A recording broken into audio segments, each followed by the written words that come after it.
1. This podcast should be America. 110% fucking blood red American. The NDAA. Fuck yeah! Everybody slaying vagina left and right. Cyborg Jesus. Jesus America.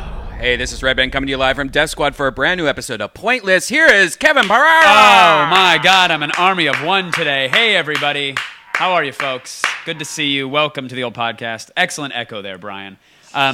I know on iTunes there will be perhaps 17 listeners, but I know right now live there's 2. Maybe. I'm not looking at the number because I know everybody is playing Grand Theft Auto 5 right now. And I'm going to try to keep this a very quick podcast because I'm sure you want to get home and fucking play Grand Theft Auto 5. Oh, Everybody wants to play it. Very kind of you to come out. My guest today, ladies and gentlemen, he is a comedian, a podcast hoster, an actor. Saw you in Hell Baby, by the way. I thought you were fantastic. Oh, thank you. Ladies and gentlemen, Kumail Nanjiani is here. Oh, thanks for having me. And in addition to all those things, you have a great Siri name because Siri can't understand anything, but I can have a turn signal on, be making an illegal U-turn over gravel with Bluetooth through my car with a window halfway down and say, send a text message to Kumail, and it immediately knows who I'm talking about. With any other name... Well, I mean, the good thing is that there's probably no other names that sound like Kumail. I keep a very waspy address book. Yeah, so sure, you right? really stand out. But it's we all do. It's perfect. Like a cat could have leapt onto my face and started scratching it, and yet Siri would have understood through that chaos. Yeah. You want to talk to Kumail? Yeah, that's good. Let's I send like him a that. text. That's good to know. That's So good to know. You have that. Thank you for providing that. At least within my phone book. My name hasn't really opened a lot of doors, I guess.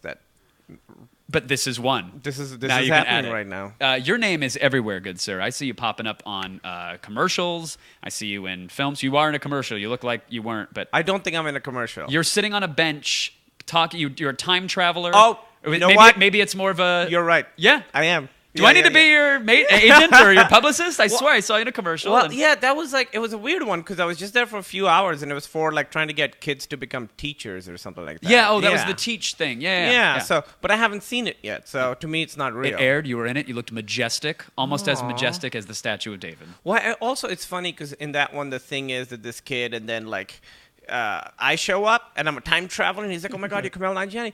Clearly, they wanted a much bigger celebrity, and then they're like, "Who's right in the gonna name, be like?" You're Kumail Nanjiani, the star of the Indoor Kids Exactly. podcast. Like, the who's gonna guy from the Comedy Central special? Who's gonna be so excited about that? You wanted Al Pacino, or even you would take who would you take? You take fucking Ethan Hawke.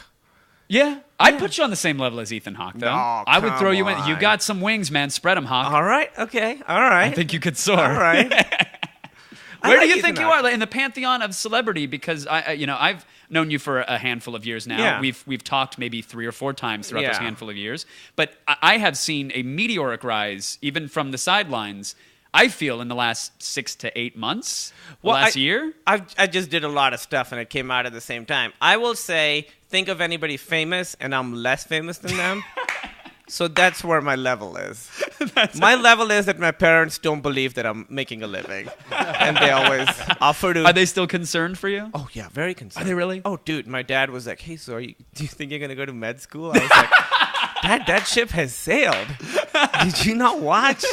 I was on fucking Letterman. What? Yeah, so what's the deal with the... Well, we have so much to talk about. Grand Theft Auto, the current stuff. Oh, yeah. But I want to take a step back. I don't know enough about you personally. When did you discover your talent, your gift of gab, the fact that you can form a joke and deliver it? Not pretty late. Yeah. At the end of college, I didn't really start until after college, and I was super shy all through high school. So it sort of took me a couple of years just to be able to talk to people, and then it took me a while. I was 22 when I started. Was that where the love of video games and all things nerdy came from? You focused your energy into that? Yeah, I got my first video game thing was the Commodore 64, and I since then have always been playing video games. Always. College, There were a couple years where I wasn't playing it as much, but yeah, I mean, in the summer, all the other kids would come back and they'd be darker because they've been out in the sun. I would come back and I'd be a couple shades lighter because Right. I've been in Hyrule, you know? Right. The only tan you have is from the CRT microwaves coming off the TV, I remember radiating your skin. I saved up my money and I got a 14-inch TV, the tiniest. I mean, it's so small. Yeah. But then I had a TV in my room, and then I could just play video Then it games. was over. All I wanted, yeah. Did you not have a girlfriend through high school, or No, I did you? didn't have a girlfriend through high school. Really? No, not Because at all. because that is like you're painting with the cliche palette of I was the shut-in, I had the TV in the yeah. room, and I didn't. But that was your existence. That was your reality. Yeah, I mean, I would study, and I always got really good grades. I Sure. studied a lot, and then I would play video games. Most of my favorite memories are getting a new Super Nintendo game and then waking up at 6 a.m. and just like playing it before I had to go to school for a couple of hours. Right. So I just played video games. And did you form friends around that? Like, hey, come on over on the weekend. We're gonna play this thing. Not really. I mean, a little bit. I was the only one out of my friends who had a console. So every, couple months they'd be like, hey, let's play video games. So they'd come over, but they weren't like video game guys. Right. So I would like hang out with these guys and stuff. But for the most So part, when Street Fighter 2 comes out on the SNES, you're the cool kid for the moment. for a little bit, Everybody I am. wants to come over, marathon that, and then they're on. Yeah, they don't have to go to the scummy arcade where people are smoking and Right. probably selling a lot of drugs. Yeah. Looking back on it, probably. Oh, yeah. There's Yeah. no way that wasn't happening. But, yeah, so they would come over, play for a little bit, but then they'd get bored. They want to go outside. And I'm like, all right, I'll catch up with you guys. Yeah, and I'll catch up with you never. Yeah. Or in 15 years on Facebook. So was the college path for you? Were you going the med school route to please the parents, or? I knew I didn't want to do that because Mm-hmm. it always felt like so much pressure. But I was doing computer science, which is very... That's still respectable. It You is. can land a respectable woman with that. Of all the respectable ones, it's the least respectable because it's Is it? the newest one. Yeah. Ah. The hierarchy is, I believe, doctor, Mm-hmm. engineer, I lawyer, was gonna say lawyer's got to be in there. banker, and then computer computer programmer. science. Yeah. And then... And the rest might as well be carnies or like inflatable bouncy house rental salesmen. And prostitutes. Yeah. Yeah. You're I'm- basically a whore. You're I'm probably a junkie. You might as well be on heroin at that point. Exactly. They have no way into my life. Like, they don't understand any of it. Like, nothing makes sense to them. Do they still have because I mean my parents have been on a handful of sets and watched me read a prompter or whatnot, but they still Nope. don't have a remote grasp of how a show is shaped or what happens. So or- you're not from, like, a family that's been in, like, entertainment or anything My like mom that. was a secretary at a high school, and my dad worked for Pacific Gas and Electric as a lineman, climbing poles and repairing lines. So It's no. weird. A lot of people here grew up in the entertainment industry, Mm-hmm. and I feel like they have an advantage because for me, I had to like sort of go through a few years where I had to convince myself that this was a viable choice. For them, they've seen everyone else do it. Right. Yeah, it was completely outside my Yeah, reality. and forget having like I don't know an ounce of mentorship. Oh, You get yeah. either blank stares or you get grief about not doing something that a cousin is doing or yeah. a career path that they know and love. It makes no sense to them that I've talked about this before, but I'll show it on here. The day my special aired, my This is your Comedy Central special? my Yep. Comedy Central special, and this is a big Beta deal mail, to me. correct? Beta mail, Yep. yeah, you can get it on ccdirect.comedycentral.com. The day it aired, I told him, I was like, this is a big deal to me. Please watch it. This is huge. And so this is the text that my dad sent me. Here, I'll just show you that I can't one. wait to see that. So, okay. Just this one right here. Saw your program. That's it. I didn't know the Nope. one beneath it was Did you call your grandmother? Here's the next thing. Saw your program. No period at the end. not even an emoji icon of like a crying cat face Nope. or a tambourine or a heart beating. Nothing. Or just like a monkey with right. a harpsichord. Nothing. And no period as well, as you pointed out. And like we've not never. even That's the only time we've ever talked about saw it. your program. Saw your program. Do you? A, that's hilarious and awesome. B, I'm so sorry. Like, do you feel like you don't get the respect? Do you feel like you're chasing any sort of acceptance from your folks, or is that like, no, they're just not going to get it. Fuck it, moving on. I probably am chasing some sort of acceptance from them, and it does sort of. Because saw your program that's so cold. I mean, that's incredibly cold for the amount of time and energy and effort and what an accomplishment that is. But then you know what's But I'm sure he doesn't mean it like that. But it just doesn't hit on his radar that way. It doesn't make sense to him. Right. It doesn't make sense to him. But then I found this thing. It's kind of cool, actually. So, like I said, we never really talked about it. It doesn't really make sense to them. But then I was on my Amazon page just to see the reviews. Wait, your and Amazon page? Oh, okay. For the thing. Sure. The reviews and stuff. And I'll read you one of the reviews. And I think she didn't know. This is my mom. She didn't know that her name was going to show up. So it's Shabana Nanjiani, who's my mom.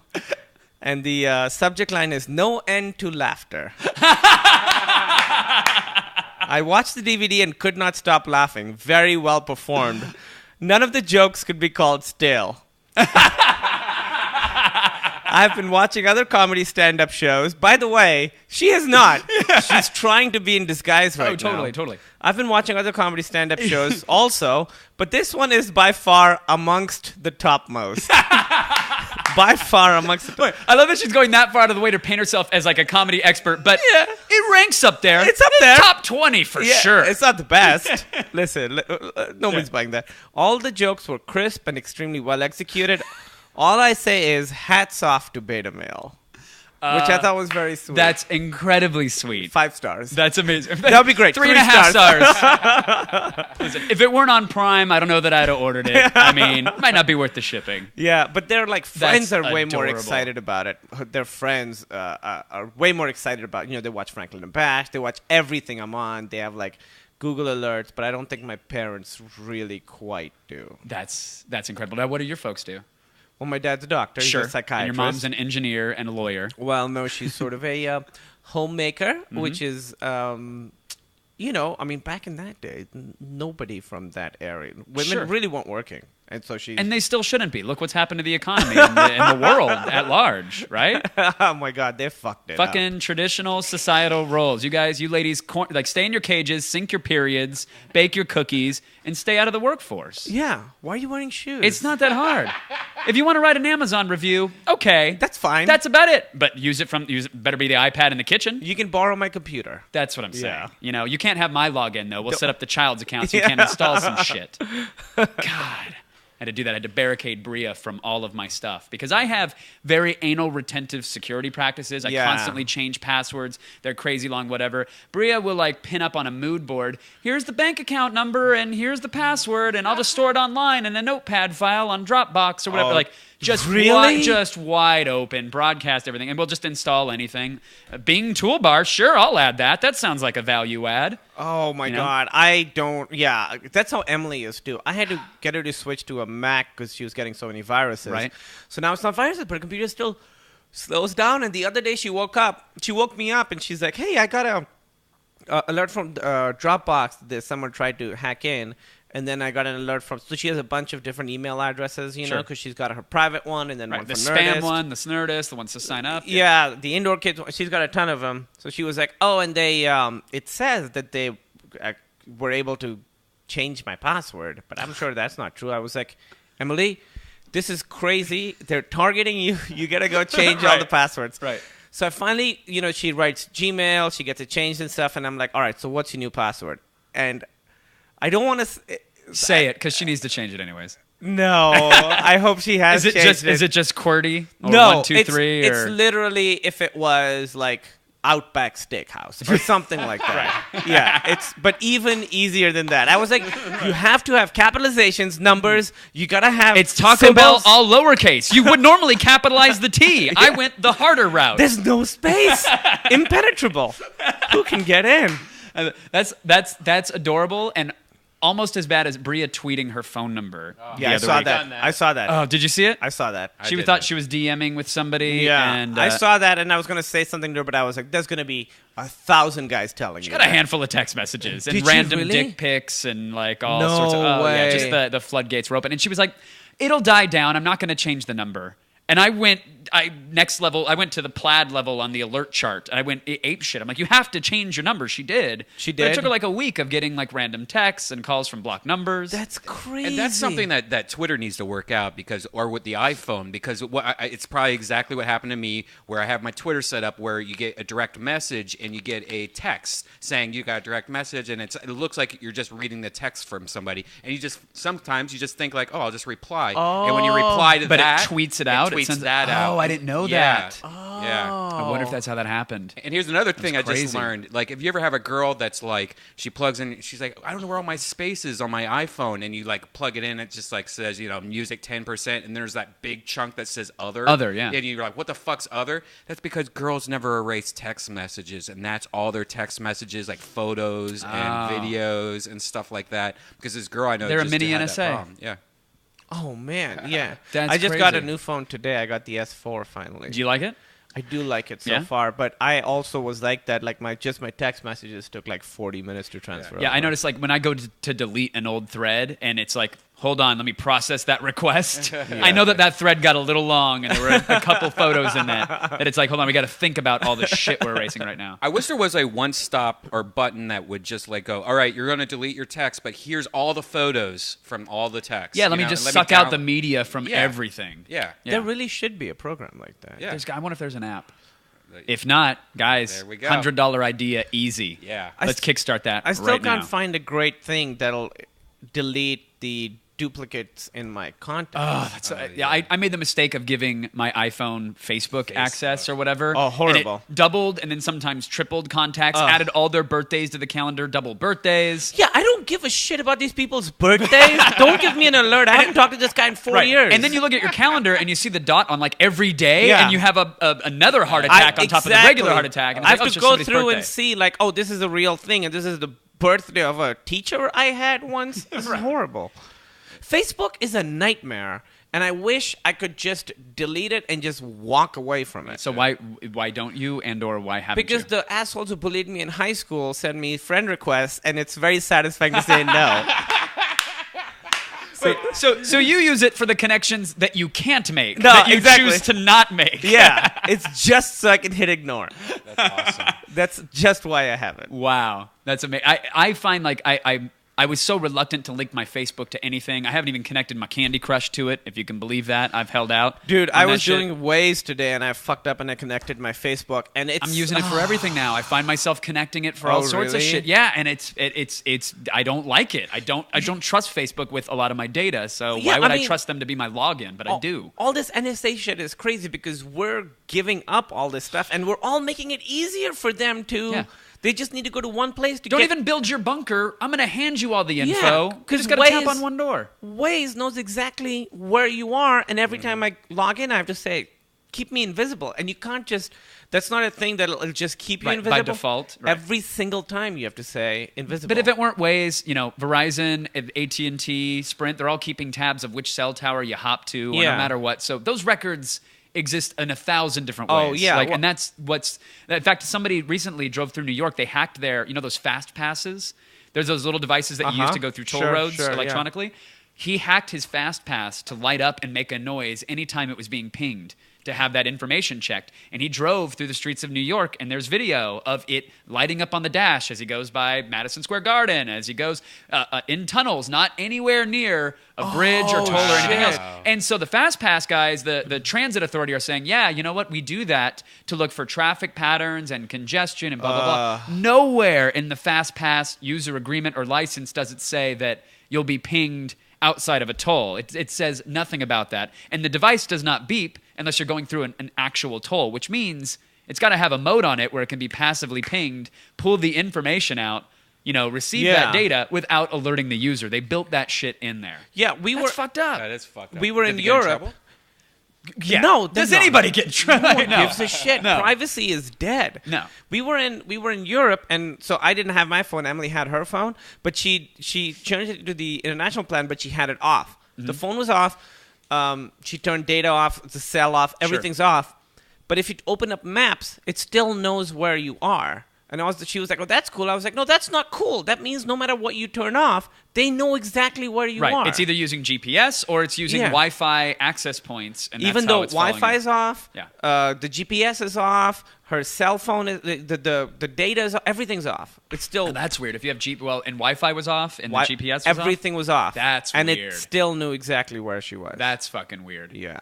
That I don't like at all. No, it's no good. I was reading an interesting article about the thumbprint reader on the new iPhone, and I think I've decided I'm not going to upgrade, which is crazy. This will be the first iPhone that I haven't upgraded to. Yeah. I'm See kind how of long done with that lasts. Well, I did. My previous record was 4 days, so we'll see if this one lasts. You bought a Nintendo U, didn't you? No, I was given one. I was given one. I was given one too. I was given a Wii U. They were giving them and away. the Wi-Fi doesn't work on it.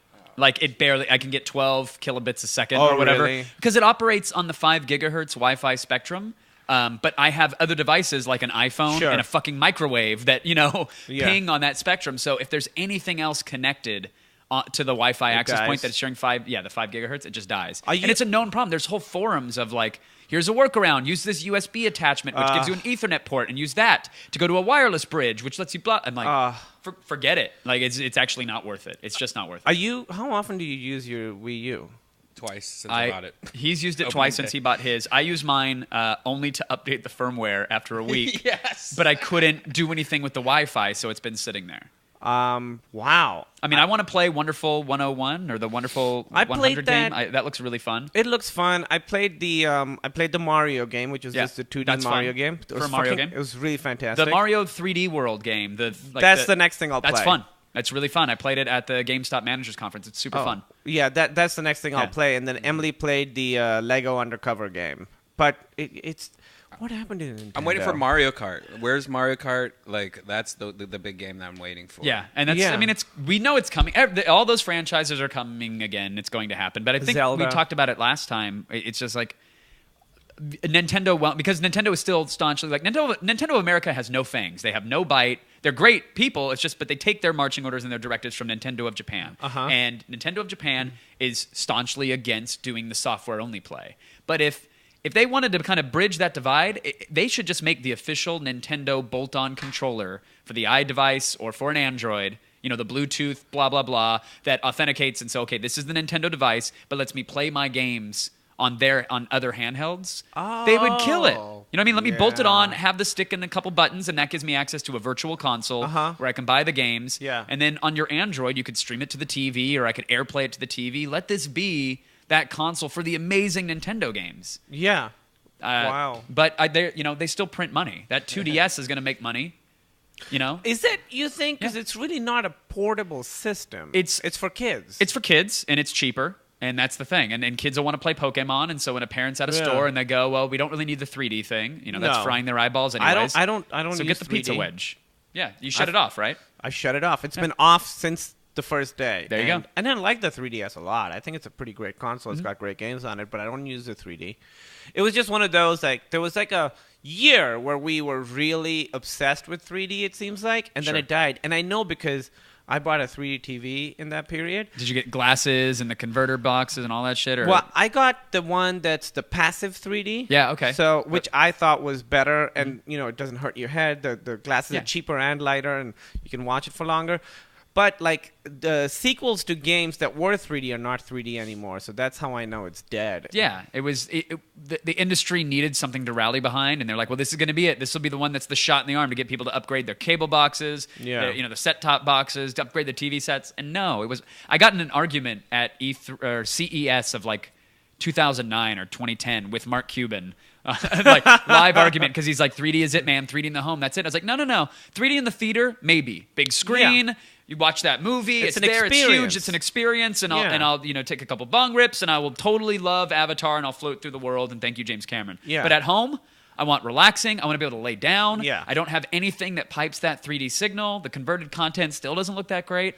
And we got in a huge argument, and I think now the proliferation of the 4K television set, the fact that this is going to be like the first holiday season where 4K content is around, clearly they realized 3D was a dead end. Now they're shifting to, okay, let's just offer ultra-high resolutions. Yeah, it really, really is dead. And I think it's because it's always going to be sort of a premiere experience. It's like creme brulee or something, you know? You can have it once a week, and it's a special thing, but you don't want it all the time. Okay, so like creme brulee for me is, I don't ever have that. It's kind of like triple anal.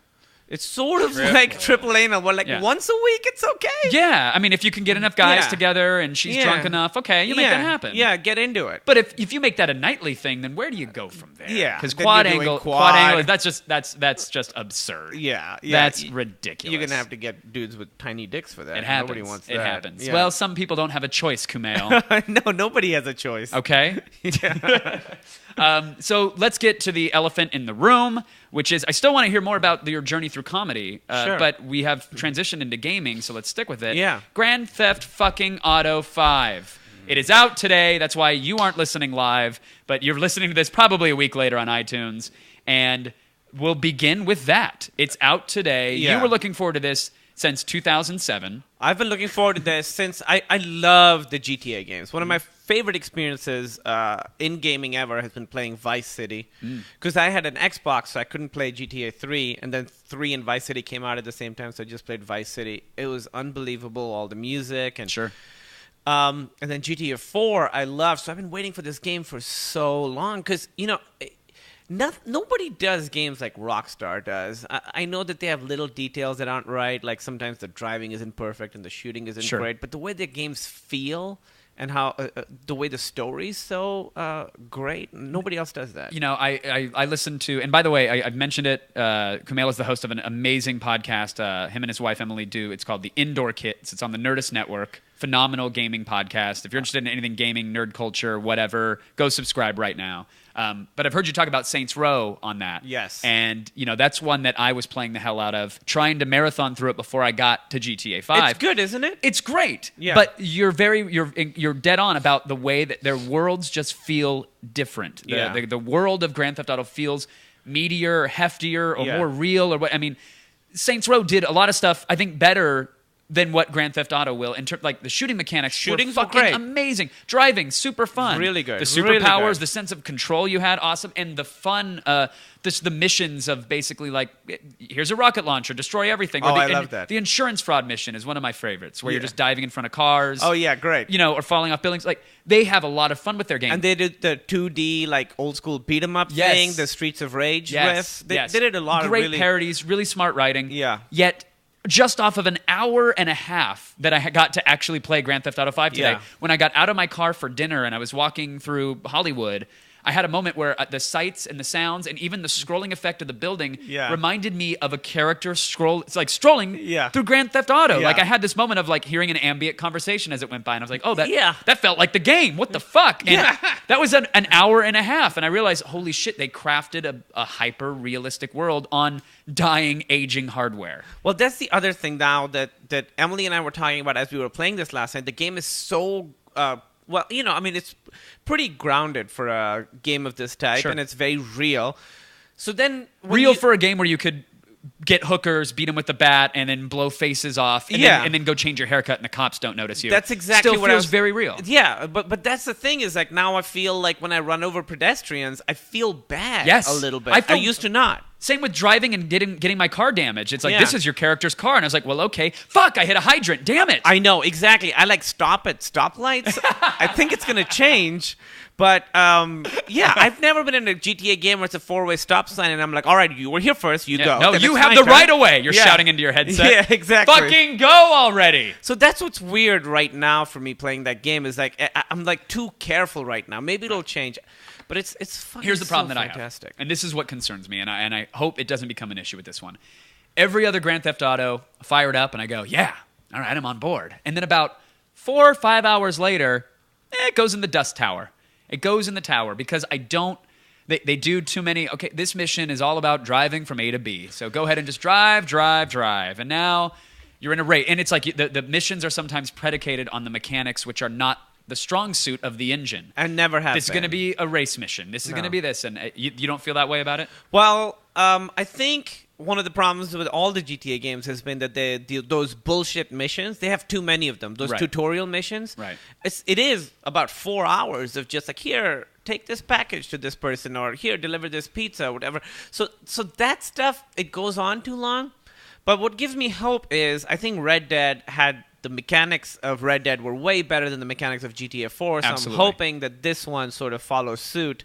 Red Dead, amazing game, and it felt a lot more, it's a horse, so it's different, but the shooting felt a lot better than the previous GTA did. But well, they actually ported the horse mechanics to all the cars in this. So it really, the cars will gallop to a stop. I noticed that. Yeah. I was like, I need to get my shocks replaced.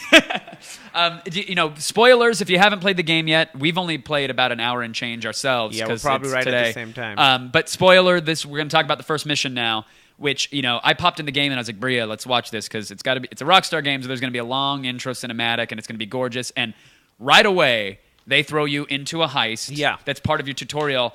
And I was just like, fuck, man. Like, Yeah. I want to love GTA as much as other people do. And if there were ever one that is shooting the flare into the sky, like, hey, this is the one you're going to love. Just that first fucking mission. Yeah. Made, like, the voice acting, the way it was directed, the little bits that they let you control. Instead of taking the control away for the exciting part, it's like, we're going to get through some story. Now you get to do the cool thing, get some hostages to go into a fucking broom closet. Yeah. Blow some shit up. Shoot a dude in the head. Switch characters. Yeah. And take cover. And the cover works. The aiming works. The cover works. So far, the aiming's really good. And in that it was so well written that when I had to shoot a cop, I really didn't want to do it. Yes. I was like, he's just doing his job. Yep. Can't we talk about this? Can we be friends and laugh about this later at the bar? Listen, bro, I'm gonna win this. This is mission 1. Right. I'm getting out of this alive. This definitely does not end well for you or your NPC family. Spoiler alert, you're not on the cover of this video game. So just walk away and go home. If you want to man a hot dog cart and spout 5 random sentences over and over again, that's what you should want. Probably let me go. Yeah. Go for this is that. what we're looking at here. It points you right in. I thought, okay, cool. This is gonna be a cool cinematic of these guys robbing this bank, and right away it throws you in, and it's like, okay. But instead of, I love when tutorials are smart about it. Instead of aim your crosshair at this thing and light it up. Here it's teaching you how to aim, how to focus, how to do everything under the intense pressure of this bank heist or this company heist. Yeah, you don't really feel like it's a tutorial. And how good are the graphics? I mean, this is obviously a little pixelated, but sure. But the camera's a lot closer. The characters look a lot better. They look a lot better. Although, they're great, but fuck, are we at the end of a hardware life cycle? Yeah. We are, and nothing, the amount of time, first of all, to get into a console game, I don't know, I'm very anal retentive about my time. I constantly feel like I beat myself up if I try to play a game. It's like I should be doing something else, anything else productive. So when I pop in a game and make the decision to play a console game, it's like, all right, let me load it up. And I could fucking walk away, start writing a dissertation, probably fuck 3 or 4 times before the game loads, the license screens are done, the 2 different Rockstar logos splash on the screen and animate, the other license screen goes, the don't close your system while it's saving screen. Fuck all that bullshit. And that's the problem with Saints Row 4. I thought the load screens were really, really long. Very in that prevalent game. and very long. It took a long time. Yeah. It took a long time, but so the console load bothers me, and I feel like they're releasing this game so damn close to the Xbone and the PS4 coming out. There's got to be the high-res version. The same textures they're going to use on the PC version, which is going to look way better and be high-res textures. Oh, you think... There's got to be. Because that's what Brian was saying. Maybe they'll have because a bunch of games, they're doing a $10 update where you can... So you think this is going to... I think that will be there, and I think the reason they're holding off on multiplayer, probably because it was a little not baked fully. October 1st. Yeah, October 1st. B, to give people a little time to wade through the single player, build up their characters and whatever else. But I also think C is that once they make you feel like multiplayer is different, it's this thing, even though it was free because you bought the game, for next gen, they could go, hey, pay a couple virtual bucks or real dollars and download GTA multiplayer for the next gen console. So you won't get maybe you won't get the single player experience, but you can play the multiplayer thing, which is where the real long tail of this game is, the real longevity. Yeah, I play haven't that next gen. Actually, ever gotten into multiplayer on any Rockstar game? Yeah, I heard GTA 4 was good, and I heard Red Dead was good, but I never got into it. I like the story so much, and then for me, when the story's done, I feel a little bit like, all right, I'm done with this world for a little bit. But what Rockstar does so well. is they released the DLC is so good. So I played through Ballad of Gay Tony. I played through it's called Lost and the Damned. Is that what it's called? The biker one? Oh, for I didn't play GTA that 4? one. Yeah, I didn't play that. But Really, really fantastic. So I've never gotten into multiplayer because the single player takes so long. Sure. And it kind of ruins it for me a little bit. Like, I didn't like the Red Dead. I didn't play the zombie DLC because I was like, you're already selling out this beautiful world you created. Right. Now there's zombies in it. It kind of pissed me off a little bit. Right. So, how do you feel about the medal system for missions on this one? Because when you're done, for those who don't know, when you're done, it kind of scores you, and then it doesn't tell you until after the mission how it's scoring certain things. It is. And it's like, oh, you got 3 out of 6 headshots, and you completed it in this time. You get a silver medal. You know, I understand for replayability, cool, maybe I'll go back for a gold. Yeah. But it kind of disappoints me at the end of a mission where it's like, well, if I wanted to take my time or experiment, while I'm doing that, it kind of pains me knowing like, oh, I'm going out of my way to try something. This might hurt my mission ranking. Yeah, and I think what the GTA games do so well is immersion and sort of distract you from the fact that it's a video game. Right. So whenever you finish a mission and it tells you, like, you didn't do this achievement, you did this, you didn't do this. For me, the video game-ness of that is something that sort of bums me out. I agree. Now, Gears of War Ascension, whatever the newest one's called, I believe it's called Ascension, sort of did a very similar thing. And I thought it worked well because Gears of War games are just a lot more like arcadey, you know? Yeah. Here it's so much about the story and the experience of it that Right. so far I'm not digging that. Maybe it'll change. I agree. And I don't like that they don't tell you beforehand what the criteria are. Right. If you put a line of dialogue that says, by the way, shoot these motherfuckers in the head, and I'm like, oh, okay, I'm supposed to be getting headshots. Yeah, but I didn't know until the end of it, you know? It's also, they use the N-word a lot. They drop it constantly. So much, and I think of these white guys like writing scripts with it. I'm like, that's kind of weird. It's a lot. Technically, you know, what bothers me, I was talking about load times and stuff, but people was like, oh, there's not even problems with draw in or pop in, and I was like, no, there is. I turned down an alley in the game, and a giant spool, a wooden spool, appeared in the middle of my hood. It was like, oh, you ran into this, but we didn't draw this in for you until after you already hit it. Did you install the second disc? I installed both discs. Are you not supposed to install the second disc? Rockstar actually issued a press release yesterday. What? There was all the major sites that said, do not install the second disc. It has problems with drawing. If you install the second disc, and there's all these videos online of that exact shit happening. Come the fuck on. It sucks. They'll fix What? it. That makes no sense. Did they patch it yet today? Because there was like 3 patches that I had to do before installing the I first haven't disc. installed a single patch. Oh. No, I don't. I didn't see On the 360. 360. Yeah. I didn't see a patch. Are you today. kidding me? There's But- a press because even in the intro, like it would pop from like a scene in Santa Monica to Yeah. Muscle Beach No. to Hollywood and Highland, and it was all popping up. Yeah, and I was like, "What the fuck?" I'll find it for you. How Yeah, did a that's- QA tester not go? Hey, by the way, you should probably preload these bodybuilders because they're like pressing on clouds Yeah. until the world loads in. Again, like you said, it's a really strong. Oh, What is you this here? have to get a USB drive and install it on the USB drive, an 8 gig USB drive. Like, that's bullshit. I shouldn't have What? to do that. No, is there a patch coming? Do they at least give me some hope? I'm sure there should be. But I mean, the drawing is really bad, and that's I did install And both that's- discs right away. I'm like, and- I don't want any load times. and or I so want- they have all these videos that show you the difference between installing it and Fuck. not installing it. So I didn't install the second disc. Yeah, it sucks. You know, that's the other thing is. You could feel that it's the end of the console That's what I'm saying, cycle man, because they're this bullshit is squeezing it happening. out. But it's.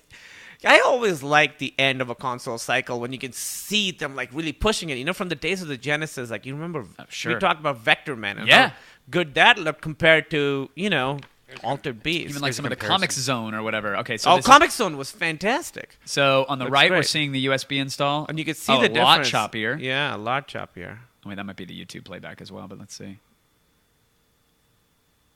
Yeah, I mean, it definitely. For those who are on the audio only, we're watching a split screen video that shows the USB install versus the disc. Yeah, it seems to be choppier on the USB, does it not? Well, the USB is supposed to be the good one, I guess. Oh, is it? Yeah. That's not what I'm seeing from this video. I mean, I don't notice the pop-up. Maybe it's because it's not HD. No, I'm but not noticing I'm telling the you, like, pop-up. that scene right there, the sand texture loaded 3 or 4 times Oh, and popped okay. in. And here, when he was walking, the gravel on the street wasn't even a full texture, and then it popped in. Yeah, so that's definitely a problem with installing the second disc. That's definitely a problem with it. You know, Kotaku does this thing that I really like where they, like, before you start playing, these are the things you should know. So they did one for Dishonored, and there's no spoilers. It's just like Keep this in mind. Yeah, keep this in mind. Have this. These things are the things you want. Like for Last of Us, it was like you need shivs. That's going to be the most important thing. So that's just good to know. Oh, that's cool. So for this one, they had like, do not install the second disc. I thought that's their pro tip. Yeah. By the way, if you want to enjoy your time, don't install it to your hard drive. That makes no technical sense whatsoever. I hope they fix that shit. I thought it was that please install it, otherwise it's going to suck. Yeah. That's what it should be. I just don't want to hear the Xbox 360 is a fucking Harrier jet engine inside of that thing. Yeah, I know. It's whirring so loud. constantly. Like, I don't want to hear that always, and I don't want a red ring on account of that, so it would make sense to put it on the hard drive, but apparently not. Dude, this is the first time Emily and I finally set up, because we've had a few Xboxes like randomly. Mm-hmm. She finally set up one in a separate room, and we've been playing co-op in separate rooms. Isn't that fantastic? It's so good. It's so good, right? So great. What games have you been plowing through? Well, mostly GTA 4. I mean, Saints Row 4. Saints Row, yeah. So much of that. Really fun. And it's so great. You can do the story mode. You could do the whole thing with two characters. I'm a guy. She's a girl. We're both the president somehow. But it works really well. And she gets her cutscenes. I get my cutscenes. And it's really so it actually renders the cutscene with her character on her console. Oh, that's fantastic. Yeah. It's completely separate. But you do the missions together. Super fun. I love it. And it's so cool. Sometimes we'll just be fucking around, and I'll just see her way off, like flying, and I'll be like, I'm gonna come to you. Yeah. That's cool. And I'm excited about the multiplayer on this. I think this will be the first GTA that we're really getting into. That's what when I hear how the actions of the people in the multiplayer world affect the single player game. Like if you invest money in the stock market in a certain company or a certain franchise in the game, and people online, theoretically they start knocking over those businesses more, or they start buying a certain type of gun more, and you're invested in that gun manufacturer, that will pay off on the single player side of things. Oh wow, Yeah. I didn't know that. The other thing I heard you can do is you're doing a heist. And so there's the man who's like the getaway guy, or the guy who gets the money. Yeah. He can choose to just run away with the money, or you can choose to kill him and you take give him a his bigger share, take his cut. Oh, it's gonna be so great. Someone posted on Reddit, they had a great, like, I think this would be an awesome GTA, sort of multiplayer mode, and it was like one guy is the fugitive, 20 other people are the cops, but you can have 3 or 4 working as the bad guys, and they're basically playing their GTA game where they can go and knock over an ammunition store, they can go and knock over a bank or do a heist or whatever. And as the cops in the game, you guys get to all communicate with voice. The criminals can only communicate like near each other with their voice. Whenever they knock something over, you get an alarm. And as they go near the NPCs, they can go up to them, and the NPCs will either say if they saw something or didn't and give them hints. So the faster they get to the crime scene and go around the people like they're canvassing, they'll get clues. They can share those clues, and it unlocks. It'll start narrowing down on the criminal within the thing. So it's cops versus robbers, but persistent. So it just keeps going until they catch all the guys and get their money back. Oh, that's really fun. Kind of neat. They can do a whole lot of shit with this multiplayer. Yeah. Well, the other thing that was fun in Saints Row 4 is that it's co-op, but you have those cat and mouse missions where you're sort of against each other. Right. So it sort of like changes the dynamic a little bit. So it'll be like people who don't know. So I'll be like on a bike, and she's got a tank. So she's much slower. I'm super fast. So she's got to get me before I get to all the checkpoints, and then it switches. So now I'm the tank, she's the bike. It's fantastic. Is it better for the relationship having a dual console household? I really, really think it is, because we sort of swap controllers. You have so you have a very open relationship. You guys are in a swap. Yeah, we swing with controllers. You swap, yeah. We put all the controllers in a bowl, and then like, oh god, I really hope which one's vibrating the hardest? That's mine. But GTA 5, we're going to be like, we've been passing the controller back and forth. Sure. Which it's always been fun. I do like being in the same room for a game like this, where it's such the story is such an important part of it. I remember some of the best weekends I had with my ex, actually. She was a big gamer, and she would have the console set up in the bedroom. I was in the living room, and we'd be like Dead Island, Borderlands, everything. Just having that, like, hey, we're hanging out, we're connected, we're doing our thing, but we're still in full screen individual experience playing together. It was the best. That was phenomenal. We should have done this with Borderlands too. We played split screen the whole thing, which was awesome. Yeah. It's a fantastic game. Yeah. All the DLC is great for it too. There's these companies that do DLC really well. Rockstar does it really well. You know what I don't like? I feel like Rockstar sort of weirdly disowned LA Noire. I feel like there were a lot of problems with it and stuff, but I thought it was a really, really interesting attempt, and I think the second one would fix a lot of the problems. Sure. But I feel like it's kind of like their redheaded stepchild. Like they didn't really do much DLC for it. You don't really hear much about it. It didn't. I mean, critically though. I mean, critically it did okay, but Yeah. sales-wise, I don't think it didn't sell that hot. Oh, did it didn't do well? I don't think it did. I feel like it didn't. Oh, that's too bad. That's Yeah. really what it is. I thought it was a really neat experiment Yeah. and one that was it's worth exploring further because I really enjoyed playing it. Ton of problems. Sure. If someone doesn't like it, I totally get it. But I really feel like when I played Assassin's Creed, I was like, this is a good idea. It's not quite there yet. Then you played Assassin's Creed 2 and you're like, they fucking figured it out. Totally, yeah. Okay, they figured out what game they were making. Yeah. It's funny. LA Noire reminded me of the Sega CD Sherlock Holmes game. Did you ever play that? No, it was but like I a know of bundle it. with it. Yeah. Yeah. It was like you go around and interview people, and here's a full motion video, and is that guy lying to me? I don't know. And Yeah. you try to forward the story and Oh, go to it's the a phone lot book. like and, that. Yeah, I mean, it's nothing like that, but it was a throwback to that Yeah. feeling of the game of like, oh, I'm the investigator. I'm trying to Yeah. piece these things together. Yeah, I played the X-Files game on the PlayStation. Okay. And what sucks was you're like a rookie Fed guy. I'm like, I want to be Mulder. and Yeah, no, I don't Scully, want to. Yeah, let me be that guy. That's the whole point. You recently had on the Ninja Kids podcast, you had on, I'm blanking on his name, Brian Colin?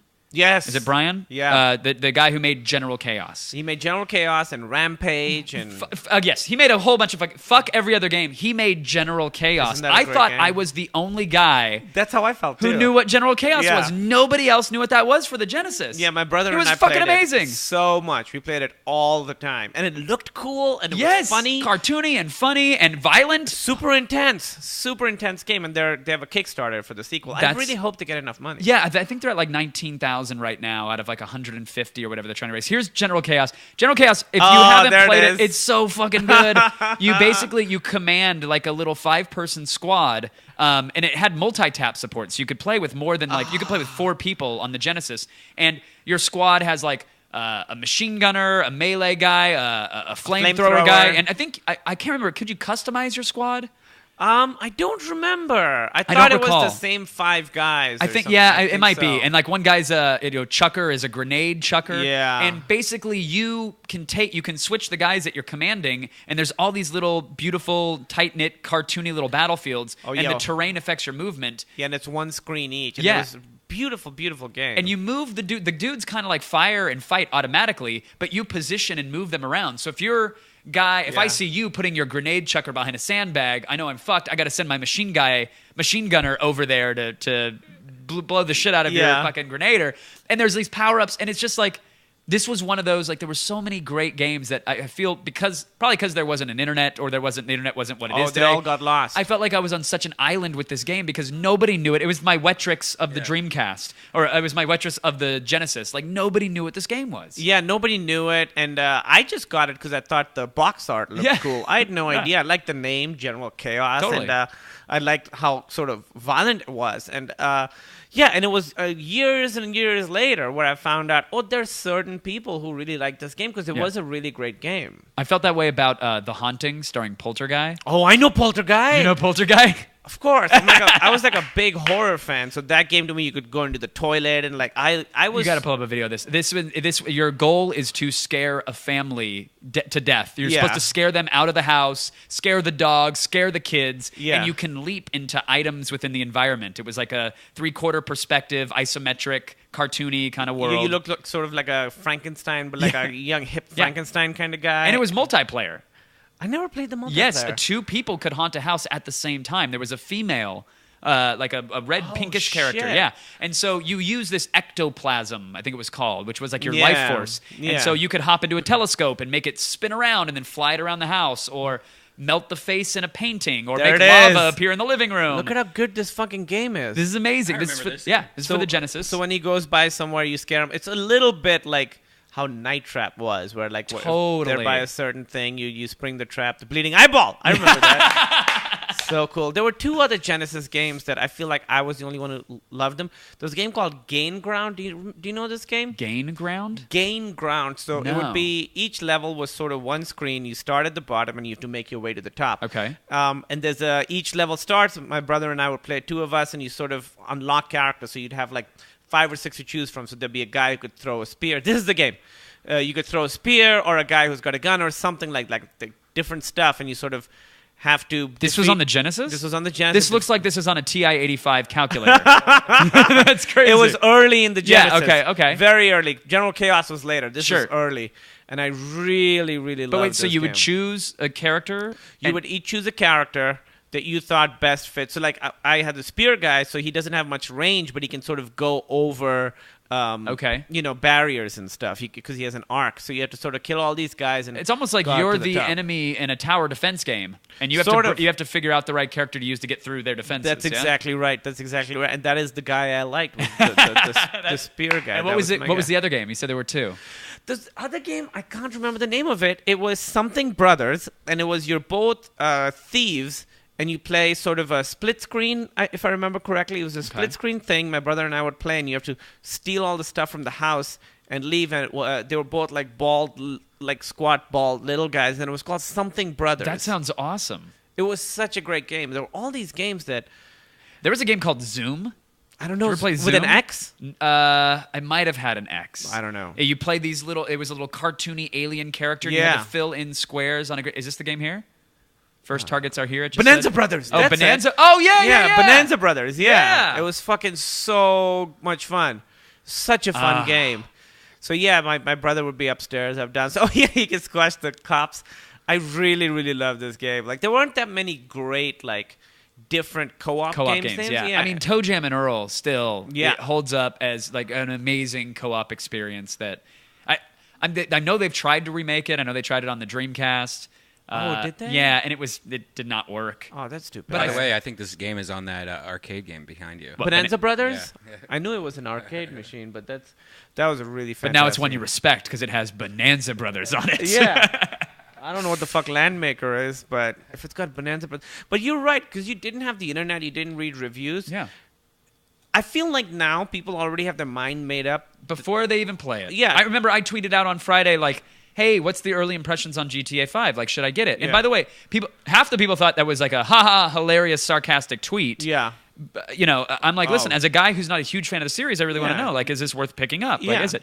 The other half of the people were so violently opposed to the fact that I would question You would whether or even not it was question good. it. They already made up the mind that it's the game of the year, it's game of the console cycle, it's game of the century before it's even out. GameSpot gave it a 9 out of 10 on Monday, Right. and there was a petition that started to fire the person who course. wrote the review Of course. before anybody has played the game, and they gave it a 9 out of 10. Amazing. Which is an amazing score. It really speaks volumes about how, like, despite the fact that the average age of the gamer has gone up and the industry has matured in terms of dollars, there's some really fucking immature practices in the gaming culture and in the gaming scene in general. I was also surprised that there's still like people have that thing of like Microsoft, fanboy brand loyalty. fanboy bullshit. Yeah. Like the thing that really bugged me, I don't know if you heard this episode, I sort of talked about it. I really, really love I can't believe I can't think of the name. The people who made Last of Us. What's the name of that? Oh, Naughty Dog. Naughty Dog. Yeah. Fantastic. Amazing developers. They make the reason to have a PlayStation. Yeah, From a AAA amazing. standpoint. I love all the Uncharted games. Last of Us was fucking fantastic, and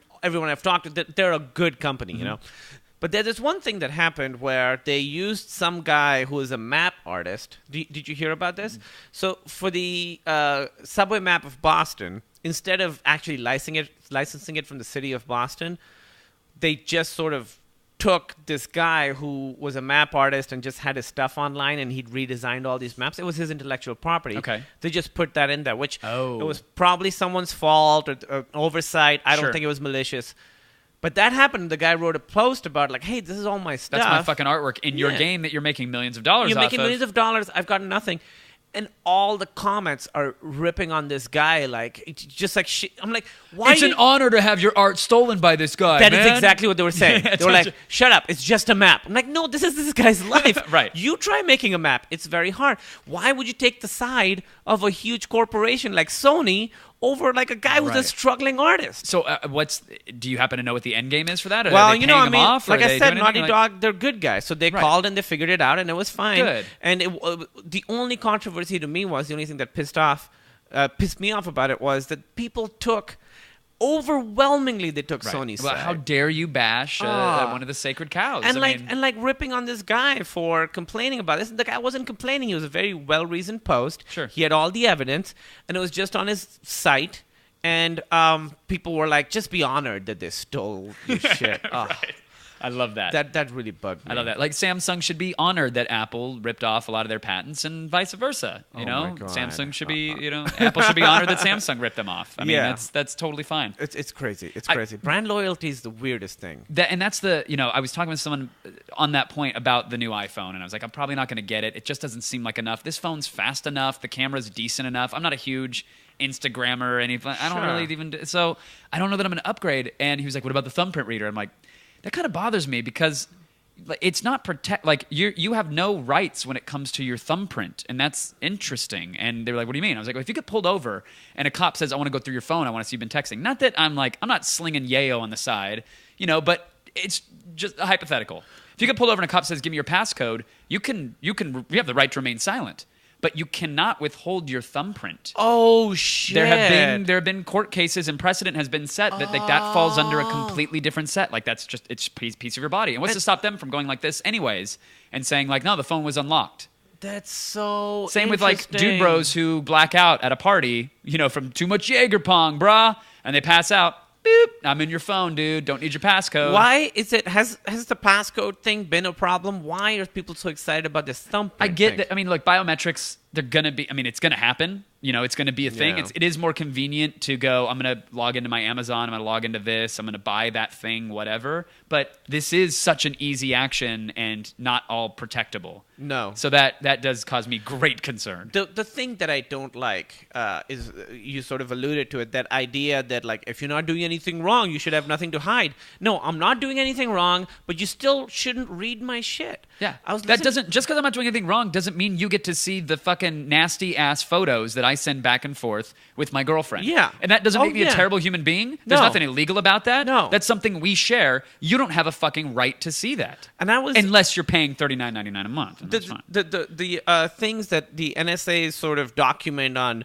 what they can read and what they can't read is so fucking vague that they can justify getting anybody's anything. They said if you're 3 hops away from a terrorist, basically, like from someone they have on a list, anybody that's 3 degrees of Kevin Bacon, removed from them, that's as far as they're allowed to go. But then someone had a fantastic write-up that basically said, thanks to Facebook, everybody in the world is only like 3.5 steps removed. That's crazy. So by their own justification, they can listen in and tap anyone. And the terms they use are like I forget what it was, but like they can only target certain people.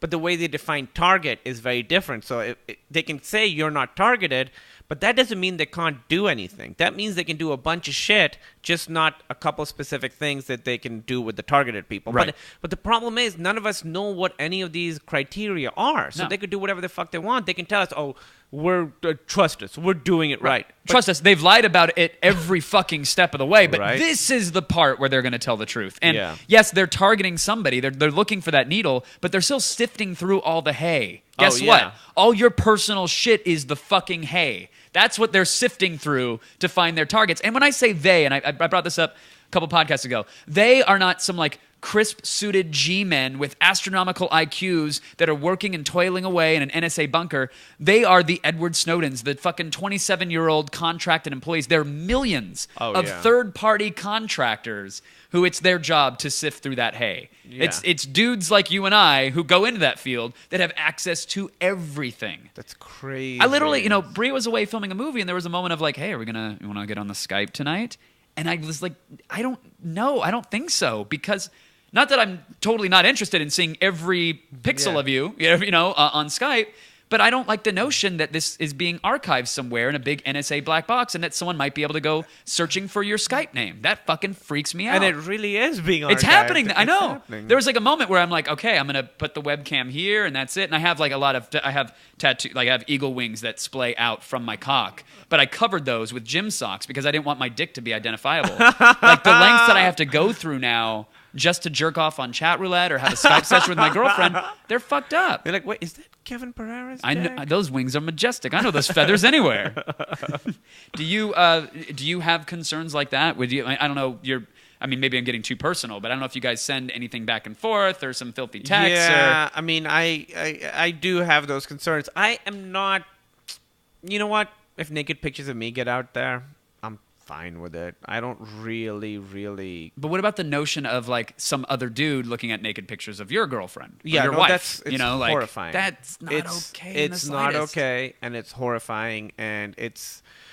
Oh dear God! Yeah, this is when people are sexting each other the most. These pictures, this is when it's happening the most, Right. and this is when it's the least safe. Right, and it's going to happen more and more. More It's so and funny. more. Like the Polaroid through the mail was exponentially safer. Putting something and letting it go out of your control yeah. to get to somebody. Yeah. There was far less prying eyes on it than it is to Snapchat someone from a fucking restroom stall. I remember when I first moved to the U.S. and I was emailing with someone and I wanted to send them. They wanted to send me like their credit card info or I had to send it to them or something. And I was like, I don't trust this. But then in 10 years, now we all completely trust email and we assume it's secure. Sure. And we all, but it's not. Yeah. It's really not. We all think of it as a thing you send off and you have to open it and then pull it out to read it, but it's not like that. No, not at all. And it's I had a friend who recently was like, dude, I don't use my credit card numbers anywhere. I don't do any of that shit. I don't put any of that info online. I'm like, just because you haven't gone out of your way to put that info in a form doesn't mean that Macy's or Amazon or anybody else hasn't taken your info. The fucking DWP, they've got a database. You know, your power and your utility company. Oh, yeah. They've got a database. It's all vulnerable. It's all connected. You don't have a fucking choice anymore, and that's the scariest part. Yeah, we don't have a choice. You can't opt out of this stuff. No. You can't live without the internet. And I'm watching what's happening now with this net neutrality trial with FCC and Verizon, and it's like this is very soon going to decide the future of the internet. Verizon, if they win, if they have it their way, if Time Warner and Comcast, if they have it their way, you're going to have to pay extra to have access to YouTube on a premium bandwidth thing. And I mean, yeah, that's what net neutrality is all about. They want to restrict and decide what goes through their pipes and how fast it goes through. And so what basically will happen is you'll end up paying more for certain services, or they'll degrade the quality of those services so much that you'll be like, well, fuck, Netflix is shit now, but the Verizon video store, that one runs lightning fast because I'm a Verizon subscriber because they give it priority packets and it never buffers, so I guess I'll pay an extra $12 a month for access to that store. And that's what they'll do. They'll just close and cinch the pipe down on everything else that you like to speed it up for their buddies and their cronies and the people who pay them for premium access. Oh, man. It's a brave new world, It is everyone. a brave new world. Let's talk about jokes and dicks and farts. You have your stand-up special came out, and that is now although your dad said I watched your program, Saw your program. far more monumental than just a program. That must have been quite a feat. I mean, career-wise, to put that together, get that done, have that happen. No, is that not a milestone? Yeah. I think for every stand-up, putting out your first album, putting out your first hour means a lot. And I think now it's sort of starting to mean a little bit less because it's so easy to record something and get it out there. You don't need to have CDs printed. You can just put it online. But for me... It was still a Comedy Central special. Yeah, for me, I was very, very careful. I waited years and years and years until I felt like I was ready. Which means, I've been doing it over 10 years. So there's like 6 years of stuff that there's no record of. But I'm fine with that because that wasn't me at my best. Those were the reps building up to this moment, this set. Exactly. So I really, really, really liked the hour, and it's the first time I felt like this is an hour that is me as a comedian, So it really, really was a big milestone for me, and to be able to do it with Comedy Central, I was really, really excited about it, and also really, really nervous. But it's sort of that empty feeling, when you do it and you send it out, and you're like, okay, now what? Well, a new mountain to climb. What happens now? Great. All right, another hour? Yeah. Let's do it. Now, when you first started out, what was your material? Who were you drawing inspiration from? What was the young, you said you were 23, or how old were you? Yeah, I was 22. 22. I was very, very different. My stand-up was very different. It was all one-liners, and I was... Oh, come on. You got to give us one. I had this bit. I don't dislike the bit, but that was one of my first ones, was about how I always wanted a unit of measurement named after myself, because all the cool, like they have joules and Newton. Sure. But I want something cool, like turn the torpedoes up to 5 Nanjianis. Like 5 Nanjianis, that's way too much power. Most people can't handle 1 Nanjiani. That's funny. So that was one of them. So it was a lot of like observational stuff. That was maybe the weirdest one I had. But it was all sort of stuff like that. And also I was so nervous on stage that I decided to play that up. So my persona was, I was like this nervous guy. I definitely had a persona really? on stage. Yeah, I would never take the mic out of the stand. So Would be like, hey. it was totally like that. Yeah. I really was, because I'd read a book. It was like, hey, you turn your weaknesses into strengths. So I Sure. sort of did that. And Super awkward man. I really was. I was like, Yeah. and I would timid do cape. Yeah. every joke exactly the same way every single time. And so I was very different on and off stage. And I think being yourself on stage as a comedian was, for me, and I think for a lot of people, was the hardest thing. So, the first 6 years of me doing stand-up kind of a wash, because it was all this stuff that I can't really use, but it took that long to get up the confidence to sort of start to be myself. Did you slowly shed that nervous persona, or did you one day make the decision, fuck it, and let's flip the switch and let's go out there and start this? I one day made a decision to work towards it. Okay. And it was definitely, and it was actually before I talked to the guy who used to book Letterman, this guy Eddie Brill, and he said he saw me and he was like, "You take the mic out of the stand," and I was like, "What does this guy know?" But I tried it once and I took it out and I realized just that mic stand in front of me was such a probably crutch. a crutch, yeah. It was such a barrier between me and the audience, and taking that out and putting that to the side, it felt so powerful to do that and to really like... Fuck you, I'm here. Yeah. I'm not hiding behind this Exactly. skinny little black You stand. literally plant your flag Right. on the stage and you walk up and there's nothing between you and them, and that was the first step towards sort of being myself on stage, and that really... and it sort of came around the same time that I decided. It happened. I was watching a Star Trek episode, and I fucking really loved it. And I was on stage, and I was like, "Oh, my persona doesn't really allow for me to talk about how much I love this show." And I was like, "Well, then that's something wrong. Right. I should be able to talk about whatever I want to talk about." Right. If a gimmick is getting in the way of it. It's like... Exactly. If Carrot Top can't make a prop about that joke, it ain't going to happen. Exactly. Exactly. I was like a much lesser Carrot Top. So then I remember the night I decided, like, this is not working anymore. And then it took me, and then I was You called your parents, and they said, like, you're going to be a doctor? Oh, you're changing your... All right, fine. your Call me voice, later. Your point of view? What is wrong with you? And then I was kind of bad for a year, because it sort of, I had to not really start over, but figure out how to be on stage again. Right. Did you try to do that hybrid? Oh, I'm going to rework that old material into the new me, but now I got to shed it as I'm plowing forward. That's exactly right. And I didn't realize that a lot of that stuff was not going to work. I sort of tried to keep it, but, because it's scary. Losing material is scary. And so... yeah, but what's the process for you when you go, okay, it's time to? Do you sit down and go, now it's time to write new material? Do you keep the notebook in the back pocket and take that out, or use the iPhone notes or whatever? Oh, you do have it. Yeah, I have a little black book. Yeah, I literally have a little black book. Those are all sketches of penises. That's literally just. It looks like a bunch of Sanskrit penises. These are some of my favorite penises that I've been involved with. Do you do dick etchings? Like you'll just put it up to someone's crotch and do a little charcoal over it? Yeah, but afterwards, because before that, I'm just so engaged, Do you go, okay, this is the seed of a joke. This is something I just saw. This person's ordering a Jamba Juice this way. Yeah. I'm going to write that down and I'm going to work on that joke later. Yeah. So everything in here, I always try and keep it so that if I lose my notebook, I'm fine. A lot of people just go notebook. A lot of people don't ever write the material out. Mm-hmm. I always do. So I always have the notebook on me. I think of something, I write it down. Then when I'm at home, I transcribe it. I do free writing a lot, which really helps, which is for 10 minutes, you have to keep typing. You have to keep Even typing. if you're saying, I don't know what I'm typing right now. That's what the fuck? My dick kind of itches, but I'm not going to scratch it. Exactly. That's the first 2 minutes of every single free writing session I have. But invariably, you'll stumble onto something because you can't delete. So you're sort of, it's sort of, there's like these barriers to creativity in your head. These walls that you build up. Like, no, that's stupid.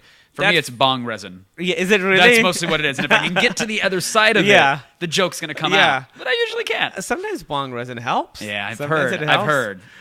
So I always free write in the morning, and then once I bust through, and I think it sort of puts me in a different headspace. I think it's that I read this thing that when rappers, when they're sort of freestyling, I could not sound more white. When rappers are freestyling, When hip hop artists, yeah, the way that their brain works is actually different. The brain activity is actually different. I 'cause heard you that can't- as well, You yeah. keep going, and I can feel when I'm on stage. Sometimes I can feel myself going into a different zone. And the trick for me is recreating the way I feel on stage when I'm sitting in front of a computer. Interesting. And sort so of- that's the daily habit of, okay, the first thing you do, you get up, you go to a computer, you spend 10 minutes, you hammer something out. Yeah, and then usually that turns into more an hour or 2 hours, but sometimes it doesn't, and I'm like, all right, well, I guess I have to write at least 10 hours, at least 10 minutes a day. So Wow. that's what that is. But you know what? A lot of people can write 6-7 hours. I can't. Right. No matter what I'm working on, I'm only good about 3 hours a day with writing, and then I'm not as good. Interesting. The problem that I have is when I sit down to write, I rarely do it anymore because when I do, I can't stop. And that's the problem that I find myself in. Like, I'm going to write a simple blog post tonight, and I sit down and I try to do it at night, which is dumb. Yeah. Because I'm sitting in bed with the laptop and it's 11 o'clock, and then it's 4 a.m. Yeah. And I've got a dissertation written, and I want to read and proof it and whatever else. Yeah, but that's good, And though. but then I click send, and I'm already thinking of, what's the next thing I'm going to write? And then I can't get to sleep, and it just throws me off. And I like the notion of, okay, 10 minutes every morning, that's going to be the first thing I do. I have this thing where what I try and do is I find I have, when I'm acting and stuff too, I try and sort of create like sense memories, like things that'll sort of put me in the zone. So like the taste of orange soda or something. And I've done it so much that taste I've associated some part of my brain has associated that taste with being creative in a certain way. And I think that stuff really works. And so what I do is try and create a space where I can write. So when I was in Chicago, some of the best, the most, what's the prolific I ever was this one coffee shop by my house, and the way I thought you said you were at an Orange Crush factory. You're like, I just surrounded myself with orange drink. I gained 40 pounds, Yeah, but I'm a diabetic now, but I'm a fucking hilarious one. Really good material. Type 2 jokes. I guess I got the sugars. I can't do any more material about being skinny. No, so you're at a coffee shop, and so Yeah, is it the smell of that coffee? The smell of that coffee shop and the way it felt and the way it sounded in there, for me, was good for writing. And so I have a room in my house right now that is good for writing. And sometimes it's good to switch it up, but I have that. And then when I'm on set, I have certain rituals I do that sort of get me in that zone, for Is like, one pull out that mic and plant the mic stand? Is that part of the ritual, or is that? I think that's part of the ritual, but when I'm on stage, it's easier to be in the moment. Like, I'll come up with lines on stage. So I'll be doing a joke, and I'll come up with a new joke that would have been very hard for me to do, to sit down and write, just because I can feel my brain is working a different way. This sounds weird, but even on set, like, so when I'm acting, I always sort of try and come up with alts or my own take on stuff. But when you're there and you feel how the room feels and how far the person is away from you and how far you need to, how loud you need to talk and where the next person is, when you feel it and when you're doing it, you come up with stuff that, at least I come up with stuff that I would never be able to sit down and write. Right. But I need to sit down and write to have the platform to sort of be able to build the foundation to go out there and then work it in that room. Yeah, exactly. And is so sometimes I'm guessing the energy off that room or the lack thereof forces you to either dig the joke out and come up with a better button, or encourages you to explore it a little further because it killed so hard. You can now play with it a little bit. And see where totally. It goes. Yeah. You've already had like one great take, and you're like, all right, it's done. And so now you can get weirder or try and discover a new thing. Right. Especially the good thing with acting is that, because I never really did improv, there's another person with you, and they're coming up with stuff too. Mm-hmm. And I found now, like with most of the acting jobs I have, improv has become a huge part of it. A huge part of it. I haven't done an acting job recently where they were like, just... Look, the words are written. You should fucking say them and then go back to your trailer. Yeah, exactly. Because I don't get those jobs. Because even in auditions, I riff a little bit. And if they're like, just say what's on there. It's not for you. I'm like, you're going to get somebody better than me to do what you want them to do. Right. And that's fine. If it's Aaron Sorkin, the way he writes is very, very specific. The Coen brothers, the way they write is very, very specific. And they don't want they're way better at this than I am. Sorkin's not going to fucking come up with a Nanjiani scale. He's not going to use it as a unit of measurement. So let's take him down a peg or two. Oh, fuck Aaron Sorkin. Fuck him. I really love, Newsroom was a show that I sort of watching ironically, and then at some point I got really into it. Yeah. It got really good. I keep hearing how amazing it is. I can't bring myself to watch it. I am completely understanding of someone who doesn't want to watch that show or get into it because it's not like Breaking Bad where you're like, you gotta see it. People have said that to me though. They've said you have to see it, but I just the acting's really good and a lot of the dialogue is really good, but then certain things like he's I guess not good at like romantic relationships, and everybody on that show is in love with somebody else. So the whole like meta arc, the narrative of the whole season was really good. But whenever it would be like, I really like you, it was all ham-fisted and you didn't buy it. But Jeff, what's his name? Jeff Daniels is so good on the show, and everybody's really, really good on that show. The acting is great. Maybe I'm gonna start watching it. I've been watching Ray Donovan. Yeah, do you love it? Jonah Ray. It's show. Jonah is so into it. I see his tweets about it. But it's like it's one of the few shows where every time I watch it, I'm in a fucking worse mood than when I began it. But I still look forward. It's like it's a weird S&M react. Like I'm a masochist for it. It's like fuck. It's Sunday and today's been really great. I can't wait to be depressed. I can't wait to feel shitty. Is it like a super depressing show? Yes. Because every conflict that gets resolved ultimately gets resolved in a way that creates a shittier conflict. Yeah. And it's like the wife and him are fighting, the kids hate him, but now the kids love him, and now they hate him again, and now he has to murder this guy, and he murdered the wrong guy, and it's a constant shitstorm. Yeah. That just like when I first got into it, I was like, I like the notion of like the good fella, the mafioso dude, but in Hollywood, taking care of his agents and his thing. I like that. Yeah. But now it's so about like priests molesting young boys and like is it really? Yeah, it's all about like just old dicks and young mouths and murder. That is every That's time. That's my favorite porn website, by the way. Old dicks and young mouths. .net. It's a whole network. It used to be a .org, but they didn't qualify. They've got a whole They switched to for profits. Yeah, they're doing okay.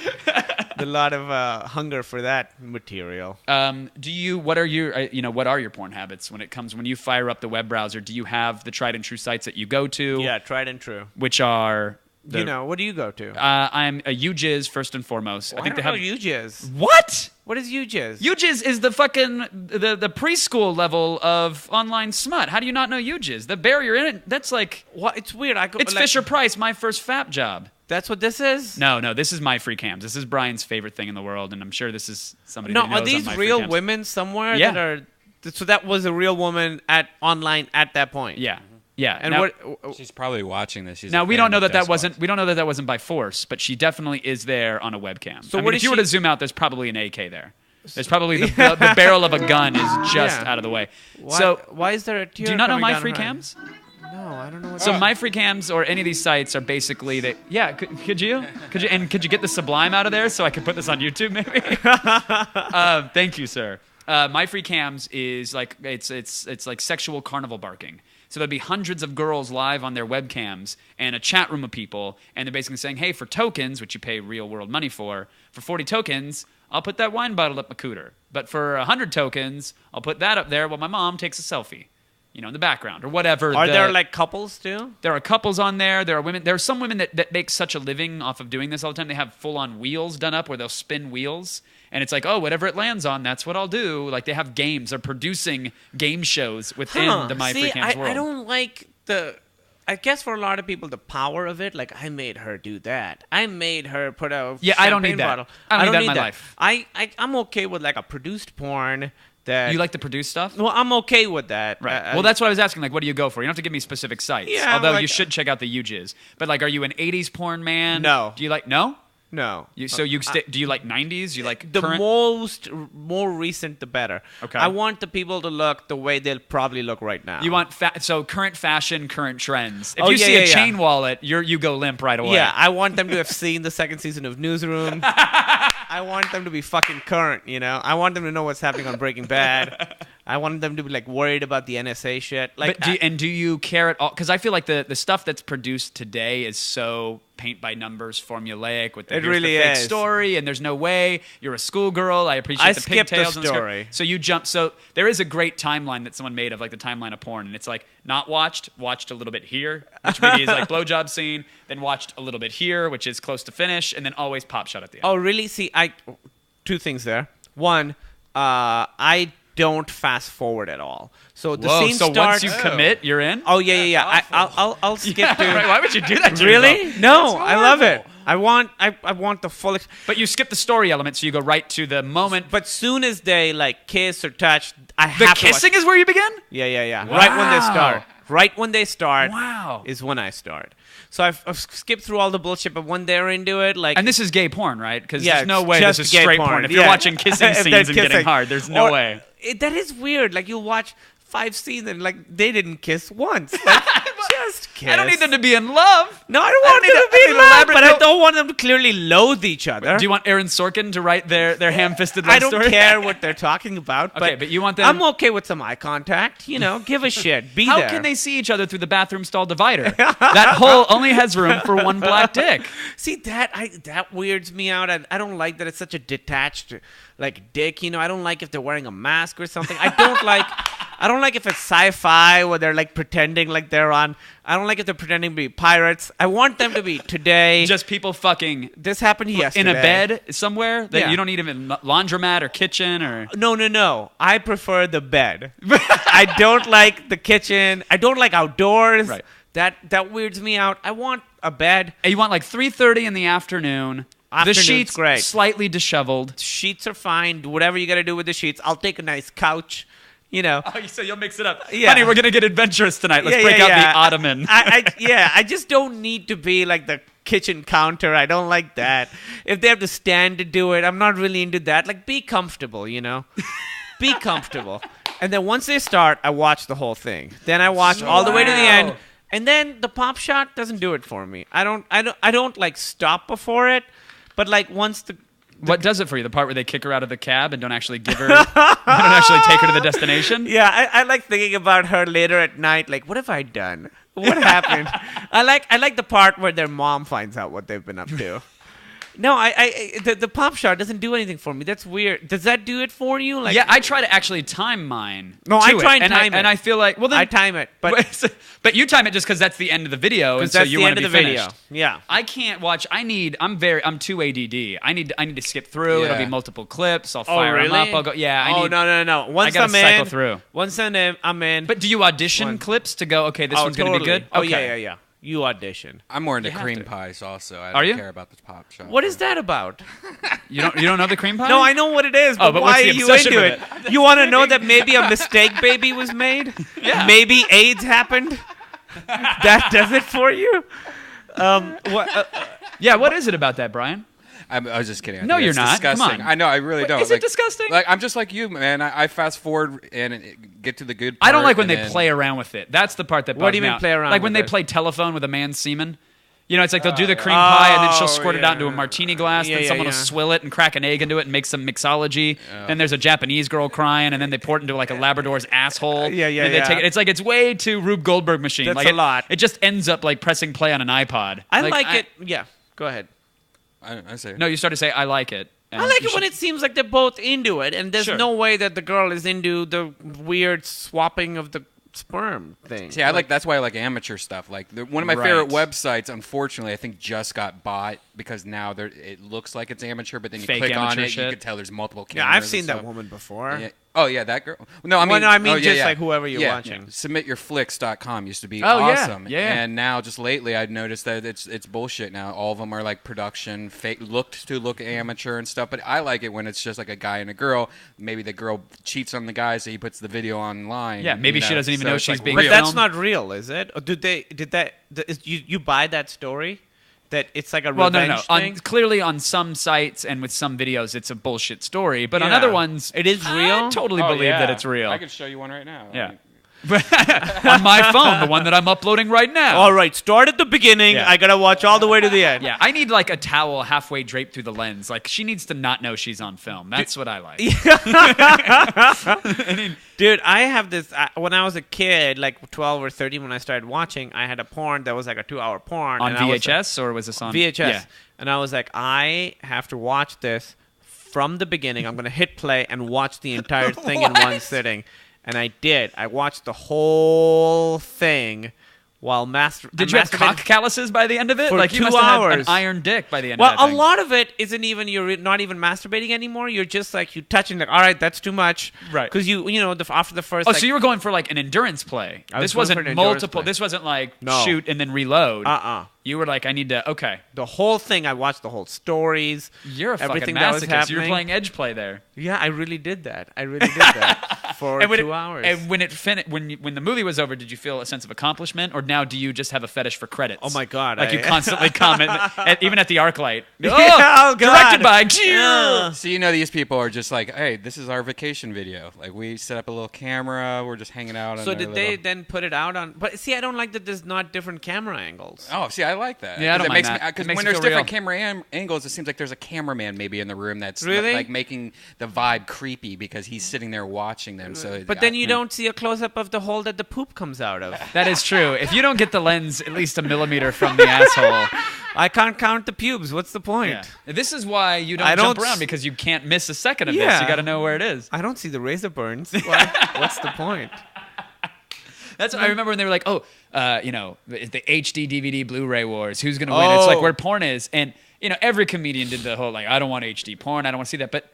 That was the fucking reality of it. I don't need any more higher definition in my pornography. Certainly. I mean, I'll take an Oculus Rift version of it. I don't know if you've seen that video of the guy that's walking around the fully new. They have like these fully high definition imagery, like 3D rotoscoped, like women posed, and you could look around them, and they have a sense of height and everything. And But the see, idea I is- don't. It needs to be real women. No. They are. It's like it's video, like super high def. It's a video. woman? A real, like it looks like a real woman modeled on a. It's like a 3D model, so you can move around it. But the texture, everything is a completely high res. See if you can pull it up, Brian. You know what? The other thing I don't like is when they look into the camera, but they're like, "Oh, what?" like giving the blowjob and staring up, like, "Hey, I'm looking at you." I'm like, home "Don't viewer." look at me. I'm Yeah. at my worst right now." There's Okay. a few different ones. This This is- is another one. Yeah, just the this is same kind thing. of like this. The one that I saw, they looked even better, and it wasn't this kind of frame rate. It was moved much faster. This looks like a serial killer version of a woman. Like this is what a serial Yeah. killer Oh, someone sees. has real dolls and/or real human cadavers posed like that in their mom's basement right now. I'm Exactly. sure. Exactly. But the idea of that in motion, where instead of forget the director, you feel like you're in the room watching these people fuck. But see, that's weird to me because I never liked the POV stuff. Well, this is weird. your POV though. You're watching it. So if you want to get close up to the butthole and count the hairs, you just go ahead and sneak your Oculus Rift right on in there. That's She can feel the interesting. goggles. And hitting her they're asshole. fucking. Yeah, and it's like video, but it's a full 3D video. And you control of them it. fucking. So you can select like 3:30 in the afternoon, IKEA bed. Maybe there's some Dave Matthews Band in the background. You set Okay. the scene. Now you're in the room, and you get to watch it all unfold. And they're real actors. yeah. Okay. I mean, it's people that are fucking to be shot that way to be turned into these 3D models. Okay. All right. You're done. Yeah. All right. I mean, Get off to it right now. oh, but No, look, here it is. Yeah, look at this was one of the guys that had a good test. Oh, where's the foot? Did they not go full screen with it? That was the guy that he gets at one point. He's like, you can even see, and he has got an accent. It's kind of funny the way he's narrating it. He gets a step ladder out and climbs up on the ladder. So in the virtual world, he's taller and he's Oh. looking down on the woman. Have you tried the Oculus Rift? I still haven't tried I it. have. Yeah, It's unbelievable. I didn't. cannot wait. I didn't. Watch people fucking or Sure, but you did jerk off while there was like I an jerked Unreal off tech demo playing. because it's amazing. It was sort of a Skyrim fantasy type of world. Okay. You just walk around a town and there's and then it starts snowing and literally you feel you like feel you like can, the flakes are there, right? Yeah, you can like touch them, and they also did a thing where they sort of shoot you up really high. So, and I have a fear of heights, and it actually kind of triggered that. Did it? It's so good. There was very, very slight latency, and apparently they've already They're fixed fixing that, and you're probably using the non-super HD screens. It wasn't that they're using HD, now, yeah, right? it Like, wasn't- Can you, yeah. imagine it looking even better. Yeah, I mean, it was. Do you know Gary Whitta? He wrote one of the Walking Dead episodes. I think it was episode 4, and he's written a bunch of movies and stuff. And we had him on our podcast because we were huge fans of the Walking Dead game. And so he knew the Oculus Rift guy, and we were at, I forget where we were, at some conference, and he was like, "You got to come see this thing." Sure. And I swear this was before. Now everyone knows about it. Right, we were right. one of the first ones. This guy just had a laptop in like the meeting area, and nobody else. He was like, "Here, try this." And it blew our minds. That's insane. So good. I love the notion that it triggered the vertigo, because I see people with like same thing, fear of heights, and they play a roller coaster demo for them, and they scream, and their instinct is to throw the goggles off or to look around, and it's like that the notion that you're not even a body in motion, and yet it feels that real. Okay, so here's one. This guy's got a controller there for his hand, so imagine a Kinect reading your arm or haptic feedback, and look at the way when he gets up to these models, you see how real they fucking look, and how he clicks a button on the bottom and it changes the world that they're in. So now they're outside, and the shadows and the skin reflect the color of the day and the ground around them. So imagine that in motion, not just for fucking. I mean, that's the silly, okay, you know porn's going to be used, especially if you can reach out with your virtual hands and fucking grab them and do whatever. But you just see a disembodied hand. Right. Oh. Yeah, but I mean, the hand jobs are it's gonna get a whole new meaning. The disembodied hand job. So you got on a step so you can look down on her or to look behind her ear. I mean, even behind her ear, there's freckles and imperfections and textures there, and he's like reaching out to touch them. But imagine this just as a character, an NPC that you approach in Skyrim. Like this is where we are very quickly heading. Yeah, and it's unreal. You know, Sony's releasing one for the PS4.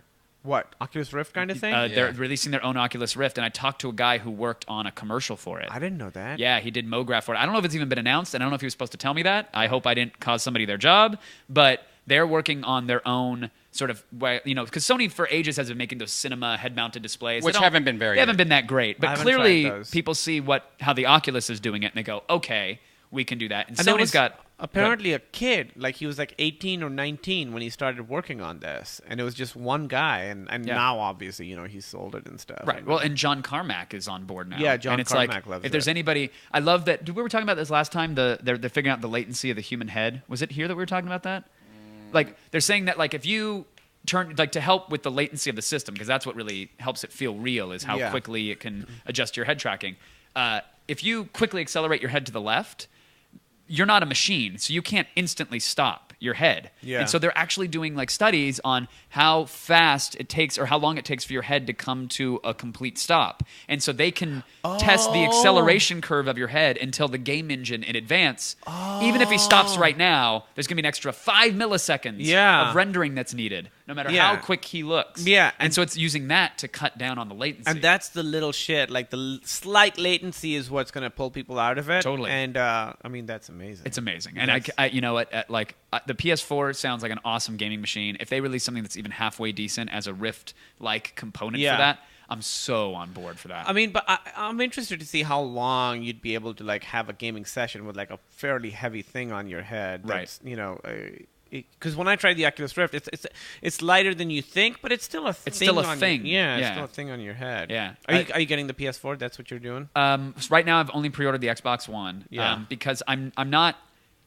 And I think I said this last time, is that like the decision was not made on video games. The decision was made off media. Yeah. You really like that. Where Xbox One's going to have a better interface. Everything's going to funnel through it. Yep. Yeah. I haven't cut the cord to cable yet. And so the fact that it's going to play well with my cable is awesome. Yeah. And, the other day, Bria was like, can we get the one where I can just tell the fucking television to play Netflix and it does? Yeah. And I was like, yeah, we can certainly get that one. That's fine. I mean, I'll end up getting the PS4, but I'm going to wait until there's that must-have title.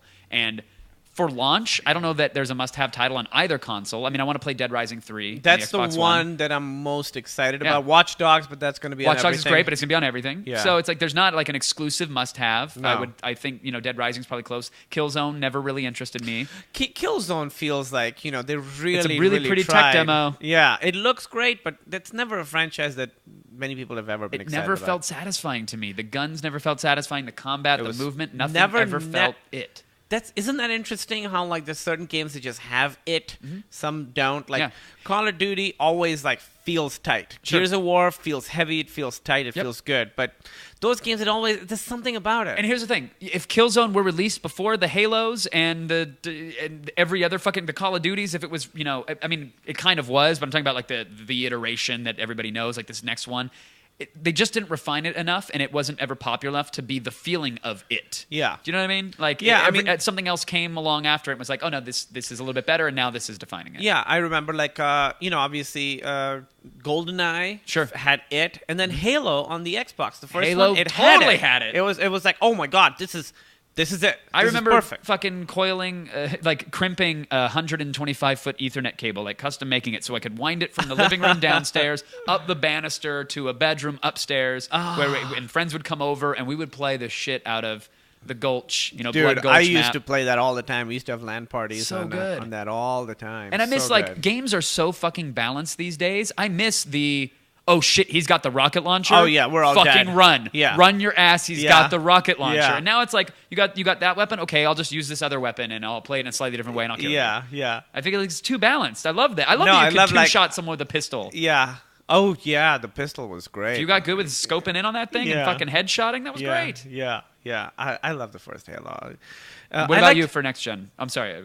I'm getting both. You are. I am getting both. Are you Because- excited for both? Or are you just getting both and then you'll be excited later when something happens? I'm excited because this is the first time, other than the Vita, this is the first time I'm getting a console at launch. I've never been able to afford one or whatever it is. Sure. I got the 360 years and years later.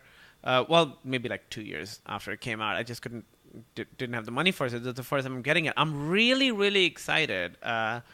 It's hard because the improvements get smaller and smaller, especially, they've, like we were talking about, they've really pushed this console cycle to the limit. Like Last of Us looks so good. Mm-hmm. No launch game is going to look, in my opinion, appreciably better. Maybe it'll be appreciably better, but not really a huge leap up. Sure. So, but I'm excited to sort of. This is the longest console cycle I believe we've ever had. I'm really, really excited to see where we go. We need some new hardware in the living room. Yeah, and And think about how, remember the first Xbox 360 interface with the blades Oh, that would slide in? yeah. And even that was way better than anything else, but Uh-huh. you had the blades that would slide in. There was no app store or app market. The internet was it kind of worked on it for online, but that was about it. To think of where we are day one starting off with all the extra media capabilities, to think about what these boxes will be doing in 5 years, 7 years' time. There's even some people saying this will be the last hardware cycle because if broadband gets good enough, it'll all be cloud rendering and it'll stream it to that box. Yeah. You won't need to upgrade the chip inside. a lot of people are saying this is the last console cycle. Yeah, so I'm excited. I'll be bummed to see it go. I like having a box in my house, Sure. that's this is the thing I have. It'll and be I this. fucking love it. Because Yeah. these caught up real fast to Oh, yeah. consoles. In 5 years' time, you're going to be upgrading every year to a better processor, better this, better memory, better whatever, and just streaming this signal to your TV. The graphics on these fucking games on Those here. candies look so fucking real, and I'm crushing I them. could eat them. They're delicious. Very quickly, because I've taken up a lot of your night, and I appreciate that, and I know you want to play some Oh, Grand this has Theft been Auto. great. Thank you, I do want to talk the HBO series. Are we allowed? Can we? Yeah, we yeah, can? yeah, Okay. for sure. I had that moment of the HBO. Oh fuck, is this Oh, no. okay and announced and everything good? Oh And yeah, it's totally announced. We start next month. It's Mike Judge, who he's due for a hit. He hasn't had one yet. He really hasn't. He's always been the guy who. Well, Beavis and Butthead was. I was being facetious. No, I but- think he's. I love Idiocracy, Office Space, everything. But Idiocracy and Office Space were both things that people discovered later. Sure. They became cult hits. King Sure. of the Hill was a big mainstream hit. Beavis and Butthead was a big mainstream hit. But he's a guy he's got such a unique voice and vision. It always takes people a little bit, but I feel like Sure. time for him is good because he's done so much great stuff. And the audiences now have become so niche, and there's so many different ways to get the content out there. Right. It used to be if you missed a show on CBS, there was no way to fucking catch it. Right. Or you heard about it later, and I guess I Yeah. gotta wait and hope they release it on DVD, but they may not. Yeah, and- shows last forever now. Right. Especially HBO. HBO Go is so good. Yeah. You know. Can you talk about the show and your character? Yeah, it's I don't know if I can say what it's called. It used to be called Silicon Valley. It is not called that anymore. I don't know if it's been officially announced. I don't want Okay, to be the that's first guy fair. to say that. But it's five of us, and we sort of one of us we're in a it's called the Hacker House is what we call it, but it's like an incubator where in Silicon Valley, there's these guys who sort of have a bunch of money. They have a house, and they're like, all right, all of you guys live with me and just Free come up room with and shit. board, come up with shit, and if it works, great, I'll take 20% of it. Exactly. If it doesn't, well, oh well, you got to live and eat and live in a cool place for a while. Exactly, Yeah. exactly. So he auditions people for that. So it's like 5 of us who live there, and one of us invents this new encryption for music that only takes up half the space of The new anything else. MP3. Yeah, the new MP3, and it's it's amazing. And this huge company offers him a ton of money, and he says no, we're gonna do it ourselves. So it's 5 of us who start our own company. There's TJ Miller plays sort of the alpha guy. He's the guy who runs the hacker house. So we sort of stumbled into this amazing invention, and it's the 5 of us trying to get capital and negotiate the insanity that is. Because Silicon Valley's back. I mean, it's crazy. Oh, over totally. there right And now. even in LA, they're trying to emulate what's happening up there. There's a bunch of incubation houses. Yeah. Even off, like, I've been to a couple off Laurel Canyon that are these party fucking mansions straight Oh, out of yeah. Social Network. And Totally. it's like, what do you guys do? Well, we do this version of Twitter, but it's not Twitter because they're all hanging out and it's one big fucking party. Oh, yeah. As hackers are coding away in kitchens or in bathrooms or Oh, by the pool. And apparently there's a lot of posturing. So these house parties will have like the Foo Fighters or something Yeah, playing. they want you to know that they're wasting the most money on a startup. Exactly. Exactly. And it really, really is that culture. It's back and it's awesome and it's exciting and it's a fun world to explore. So. I'd love to see it through Mike's lens too, to watch Yeah. him skewer that because I mean it is going to be a comedy, right? Yes, I mean, ultimately, it's a comedy, and he's so good at that. Like, Office Space is so good because it's so like well observed, all the little shit. He's really good at like getting a subculture. It's weird to say that an office is a subculture, but it really is. Like the rules of the office, the politics of it are so specific to that. I remember I had an office job, and every Friday it would be one person's turn to bring in breakfast, and it was an intense fucking thing. One day I brought in bagels, and people did not want bagels. way to cop out on the breakfast. Oh my god! And you hear it all day, and that excitement when somebody brought in popcorn. It's right. You can go buy popcorn. We got an but- office birthday, guys. Oh, Office yeah. birthday. That's exactly it. Yeah. So he's so good at that stuff. And so he's been like going to San Francisco a lot and sort of really observing it and reading a ton of books. I just hung out with him a couple weeks ago, and he told me some. By the way, the coolest thing is that I get to fucking hang out with my Just that judge. sentence right there. I was like, I'm a full 3.5 It's inches. so awesome. And so, and he just moved here. So when he first moved here, he didn't really know a ton of people. So he would just text me on a Mike, I'll Friday. show you around. Yeah. And so I'd be hanging out with my friends, and I'm like, oh, hey, this is Mike. And people are like, what? Because a lot of people don't know what he looks like. So I Right. just did a show at the Improv, and after the show, all these people were coming up to me and like, hey, great job. You were fantastic, getting pictures with me. And as they would walk away, I would like pull them in close and whisper in their ear, like, by the way, that's Mike Judge. All right, bye. Thanks for coming. And they're like, the looks on their faces. That's incredible. Yeah, and he's such a great guy. I can't wait to start. So working on this stuff. when you go into work mode, when?